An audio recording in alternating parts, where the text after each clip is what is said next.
함께 읽어보도록 하겠습니다. 시작.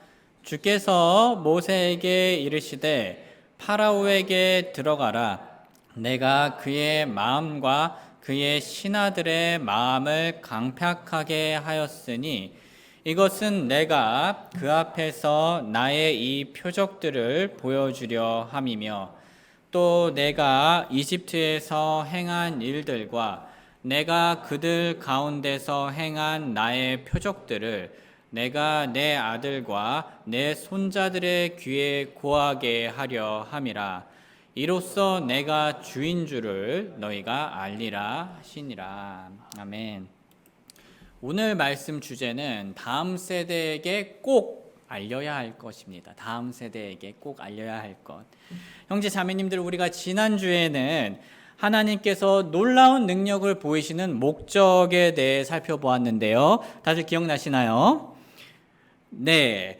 하나님께서는 이집트에 열장을 내리시며 자신의 놀라운 능력을 보여주셨습니다. 그런데 그렇게 놀라운 능력을 보이셨던 목적이 무엇이었습니까? 온 땅에 자신의 강력한 능력을 보이셔서 자신의 이름과 또한 자신의 구원, 진짜 구원을 알리기 위함이셨습니다. 그런데 우리 하나님의 목적은 여기서 끝이 아닙니다. 오늘 우리는 하나님께서 8번째 재앙인 메뚜기 재앙을 내리기 직전에 자신의 놀라운 능력을 보이시는 이 목적을 한 가지 더 알려줍니다. 그 목적은 바로 우리가 방금 읽었던 구절에 나오는데요. 제가 한번 다시 읽어보겠습니다.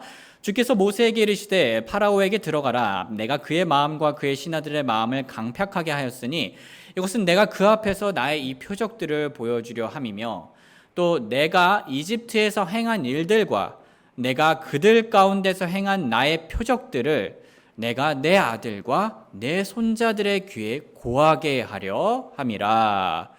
이로써 내가 주인 줄을 너희가 알리라 하시니라. 하나님께서 자신의 강력한 능력을 내리셨던 목적이 무엇입니까? 그 목적은 바로 이스라엘 백성들이 다음 세대들에게 놀라운 하나님을 전해주는 것이었습니다. 성도님들, 출애굽기의 내용은 이스라엘이라는 나라에게 있어서 그저 그런 이야기가 아니었습니다. 출애굽기는 훌륭한 도공이 옹기를 만들듯 이스라엘 백성들을 하나님의 백성으로 빚어내는 이야기였습니다. 출애굽기는 그들의 구원의 이야기였습니다. 또한 출애굽기는 동화나 전설이 아닌 역사적 사실에 기반을 둔 진실된 이야기였습니다. 이 이야기는 꼭 하나님의 자녀들에게 전달되고 설명되어져야 했습니다. 여기서 끝이 아닙니다. 출애굽기는요, 그들의 인생에 있어서 아주 중요한 질문을 답하게 해주는 이야기였는데요.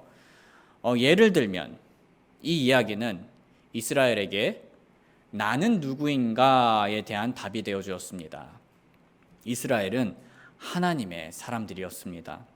그리고 나는 어디에서 왔는가에 대한 대답이 되어 주었습니다. 이스라엘은 이집트의 노예 상태라는 암울한 위치에서부터 구원이라는 찬란한 위치로 옮겨진 존재들이었습니다. 그리고 출애굽기는 하나님은 계시는가에 대한 답이 되어 주었습니다.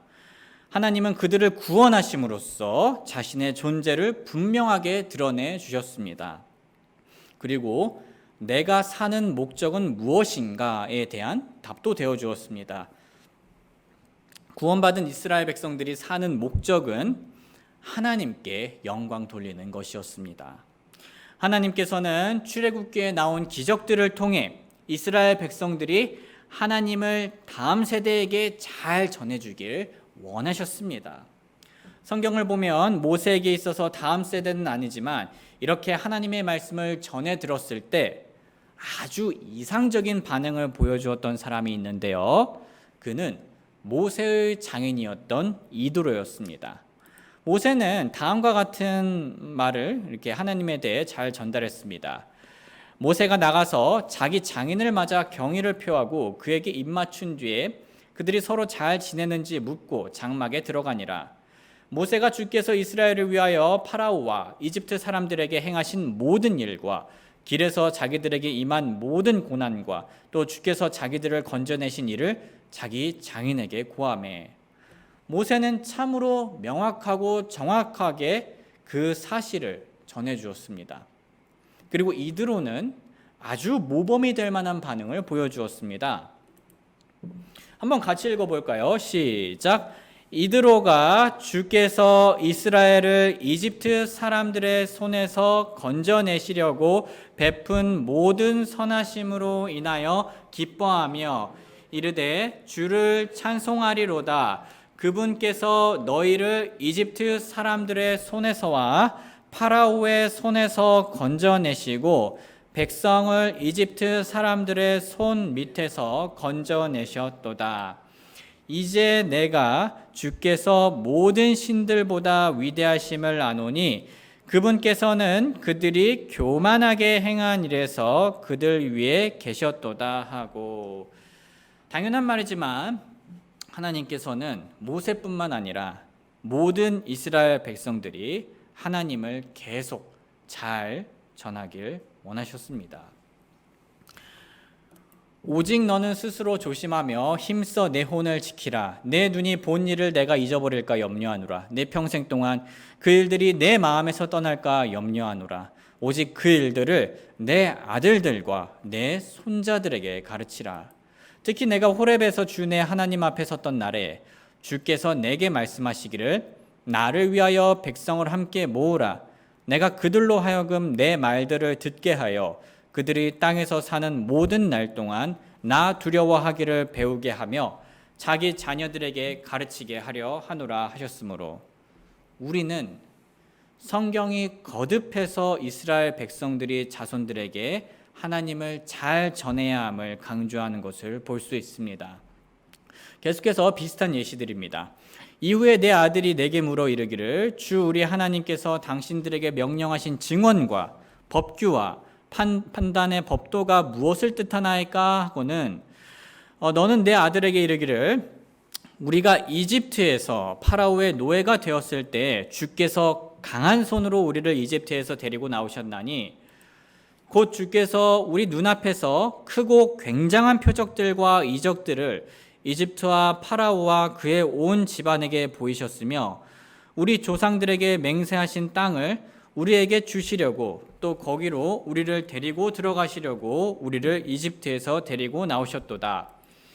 또 항상 우리가 행복하도록 주께서 우리에게 이 모든 법규를 행할 것과 주 우리 하나님을 두려워할 것을 명령하셨으니 이것은 그분께서 이날과 같이 우리를 살려 보존하려 하심이라. 그분께서 우리에게 명령하신 대로 우리가 주 우리 하나님 앞에서 이 모든 명령을 지켜 행하면 그것이 우리의 의가 되리라 할지니라. 하나님께서는 출애굽기에서 나온 표적들, 즉 기적들을 통해 하나님이 누구신지를 이스라엘 백성들이 그 당시 이스라엘 백성들뿐만 아니라 대대손손 잘 알고 섬기길 바라셨습니다.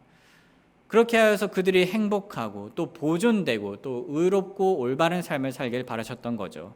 실제로 이스라엘 세대 중에서는 하나님의 이러한 바람대로 잘 행한 훌륭한 모범이 있는데요. 그 모범은 바로 여호수아의 세대였습니다. 한번 같이 읽어볼까요? 시작.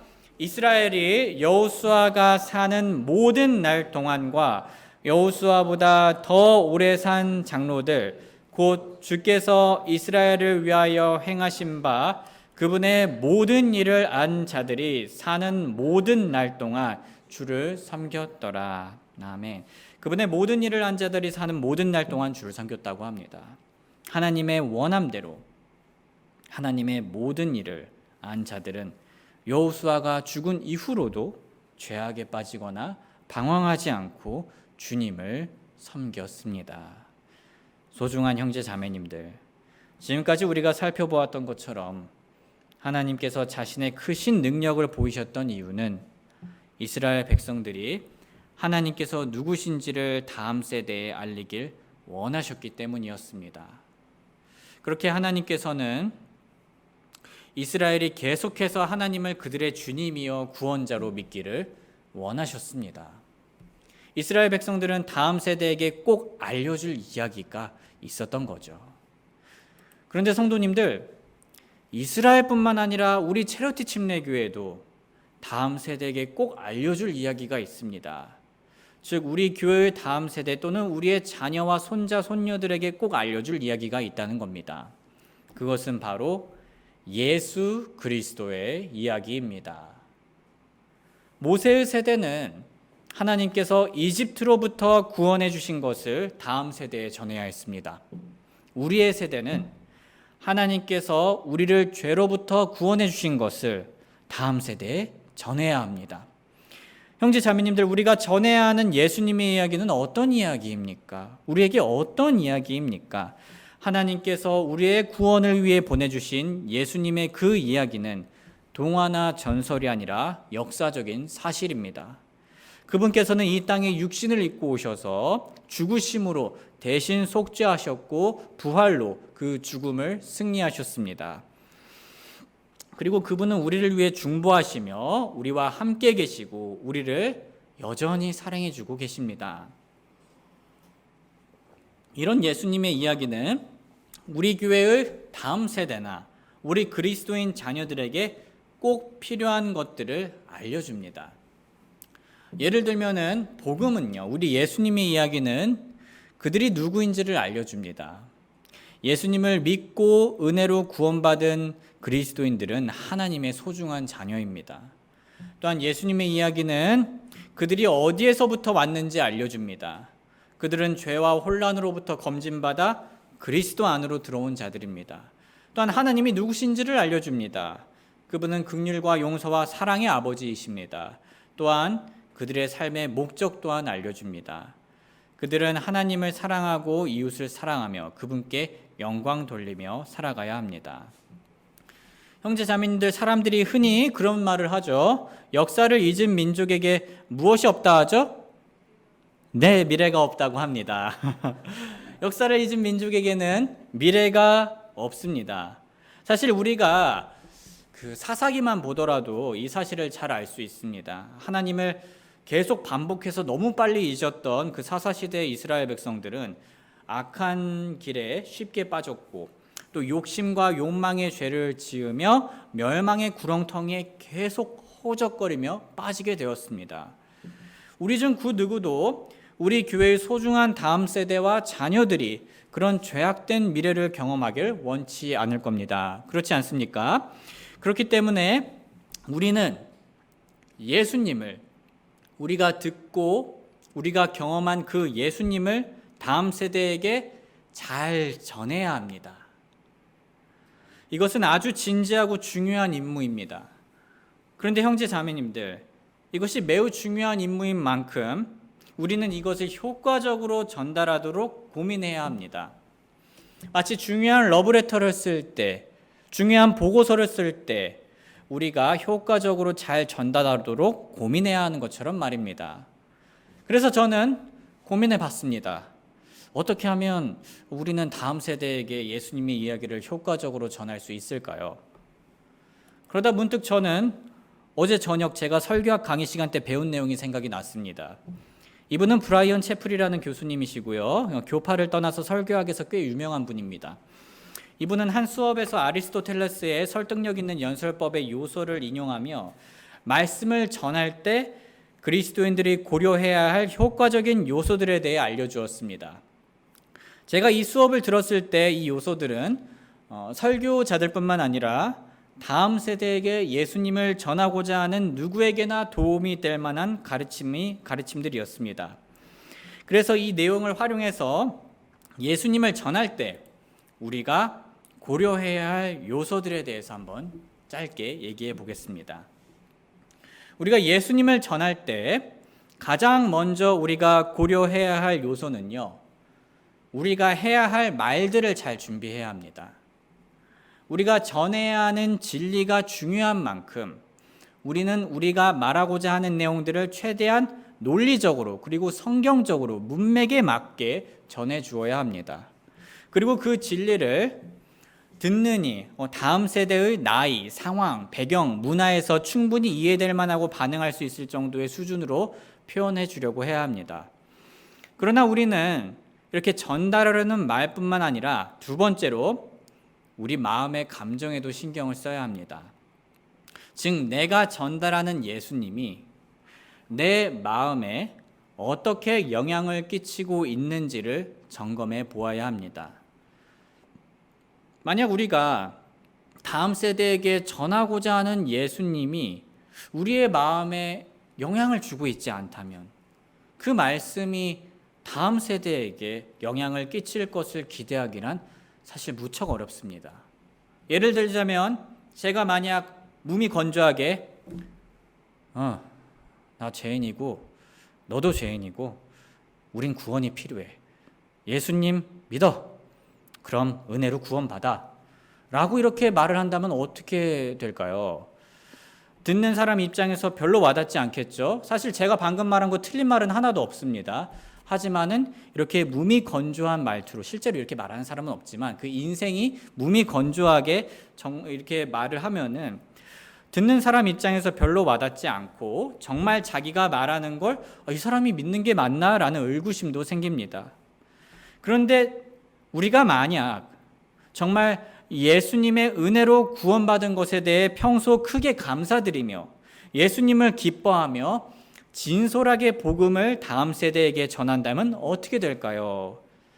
다음 세대 입장에서 이 사람은 정말 무언가를 나보다 앞서서 먼저 경험했구나를 느끼게 될 것입니다. 참고로 지금 이 얘기는 연기를 하라는 말이 아니고요. 혹은 자기 성격에 맞지 않게 과장해서 행동하라는 것도 아닙니다. 단 우리가 내 가족에게 또는 누군가에게 예수님에 대해 전하기 전에는 먼저 나부터 예수님의 구원과 그분과 함께하는 삶이 얼마나 나에게 의미 있고 기쁘고 만족스러운지를 마음으로 느낄 필요가 있다는 겁니다. 그렇게 마음으로 느끼고 전하면 그 진심은 마음으로 느끼지 않고 전했을 때보다 훨씬 더 잘 전해지기 마련입니다. 정리하자면 예수님을 우리가 전할 때 우리는 우리의 머리뿐만 아니라 마음도 잘 준비해야 된다는 겁니다. 마지막으로 우리가 효과적으로 예수님에 대해 전하려면 우리의 성품을 살펴보아야 합니다. 우리가 전하려는 예수님이 정말 우리의 성품을 지금까지 변화시켜 왔고 변화시키는 중이십니까? 우리의 다음 세대는 이것을 가장 가까이서 보는 자들입니다. 내가 예수님의 용서와 사랑을 전할 때 나는 정말 예수님의 그 크신 용서와 사랑을 경험한 자로서 가족들을 용서하고 사랑하는 중입니까?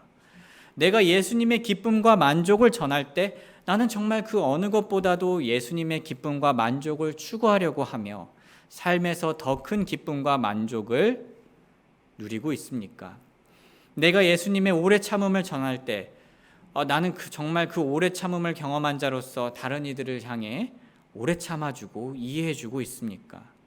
평소 나의 말과 행동은 예수님의 사랑과 진리로 흠뻑 적셔져 있습니까? 만약 우리의 삶이 예수님의 사랑과 진리로 흠뻑 적셔져 있다면 우리의 다음 세대는 우리가 전하는 예수님을 더욱더 잘 이해하고 받아들일 것입니다. 그만큼 우리의 성품은 예수님을 다음 세대에게 전할 때 중요하다는 거죠. 사랑하는 형제 자매님들, 저는 예수님을 저의 구원자로 믿고 2002년 8월 18일에 침례를 받았습니다. 즉 10살 때쯤에는 제가 복음에 대해서 알고 믿었다는 거죠. 어떻게 보면 정말 어릴 때 복음을 알고 믿을 수 있었던 겁니다. 제가 이렇게 어렸을 때부터 복음을 알고 예수님을 저의 개인적인 구원자로 믿게 된 이유는 당연히 가장 1원인으로서는 하나님의 은혜입니다. 그리고 하나님께서 사용해 주신 부모님 덕분입니다.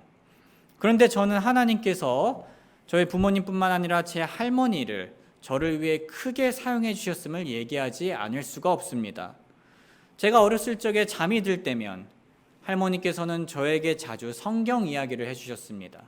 아브라함 이야기, 모세 이야기, 다윗 이야기, 구약 이야기는 다 해주신 것 같아요. 어렸을 적 이불 속에서 들었던 그 하나님의 이야기는 그 어떤 이야기보다 더 재밌고 놀랍고 매력적이었습니다. 그리고 그런 할머니뿐만 아니라 하나님을 존중하는 모습을 보이셨던 저희 아버지와 어머니, 그리고 하나님을 진실되게 사랑하며 그분의 말씀을 신실하게 전했던 교회의 그리스도인 분들은 제가 그리스도를 믿고 따르는 삶을 사는데 큰 기둥이 되어 주었습니다. 사랑하는 형제 자매님들, 말씀을 정리하겠습니다. 하나님께서 이집트에서 놀라운 일들을 행하셨던 이유가 무엇이었습니까? 이스라엘 백성들이 자신들의 자녀와 손주들에게 하나님을 전하기를 원하셨기 때문이었습니다. 하나님은 그들의 영원한 주님이요 구원자이셨습니다. 그리고 하나님께서 예수님이란 기적을 이 땅에 보내주시고 우리에게 복음을 알려주셨던 이유는요, 단순히 우리만 그 유익을 누릴 뿐만 아니라 우리의 소중한 다음 세대에도 그 예수님을 전하길 원하셔서입니다. 그리스도인 부모님들께서는 자녀들에게 예수님의 복음과 그분과 함께하는 삶에 대해서 사랑과 진리로 전해주어야 합니다. 그리고 현재 자녀가 없더라도 다음 세대에게 예수님을 전할 수 있습니다. 그리스도인들은 누구나 교회에서 경건한 본으로서 얼마든지 내 자녀가 아니더라도 다른 다음 세대에게 예수님을 삶으로 전할 수 있는 겁니다. 예수님께 받은 사랑과 진리와 은혜를 나누면서 말입니다. 혹은 아직 젊은 청년이시더라도 미래의 자녀들에게 복음을 전하고 예수님을 전할 준비를 할 수 있습니다. 또는 젊은 청년분들께서는 나이가 더 어린 학생들에게 예수님을 전할 수 있습니다. 그분의 사랑과 친절함과 긍휼을 보여주시면서 말입니다. 사실 제가 중학생 때 충분히 방황하고 떠날 수 있었음에도 불구하고 효과적으로 예수님에 대해 끊임없이 느낄 수 있었던 것은 제가 그 당시 다녔던 교회 안에 있었던 청년 그리스도인들의 선한 간증 덕분이었습니다. 그런 교회를 허락해 주신 하나님을 찬양합니다. 우리 모두 노래가 연주되는 동안 예수님의 그 크신 구원을 경험한 자들로서 각자의 위치에서, 각자의 상황에서 다음 세대를 위해 예수님을 신실하게 전할 수 있도록 하나님께서 지혜와 사랑을 주시길 기도하겠습니다. 사랑하는 아버지 하나님, 저희가 구원의 복음을 예수님에 대해서 알 수 있었던 이유는 바로 하나님께서 예수님을 내어주신 그 크신 기적을 다음 세대에게 전해준 사람들이 있었기 때문입니다. 정말로 감사합니다라는 말로는 한없이 부족할 정도로 감사합니다. 그 2000년 전부터 끝까지 끊임없이 이 복음이 계속해서 전해졌음에 심지어 저희에게까지 올 수 있게 허락해 주심에 너무 감사합니다. 이제 저희가 비록 짧은 인생이지만 하나님의 원하심대로 다음 세대를 위하여 예수님을 전하는 삶을 살게 하여 주시옵소서. 이것은 사람을 살리는 소방관, 의사의 일처럼 매우 숭고하고 필수적인 일임을 압니다. 저희가 예수님을 다음 세대에게 전할 때 저희가 전하는 진리와 마음의 감정과 성품이 잘 조화를 이루어 효과적으로 전할 수 있도록 도와주시옵소서. 저희가 이렇게 하나님의 뜻에 따라 예수님을 전할 때 저희의 다음 세대가 사사기와 같은 암흑의 시기가 아니라 여호수아와 다윗의 세대 같은 영적인 부흥기와 황금기를 누릴 수 있음을 믿습니다. 감사드리며 예수님의 귀하신 이름 받들어 기도하옵나이다. 아멘.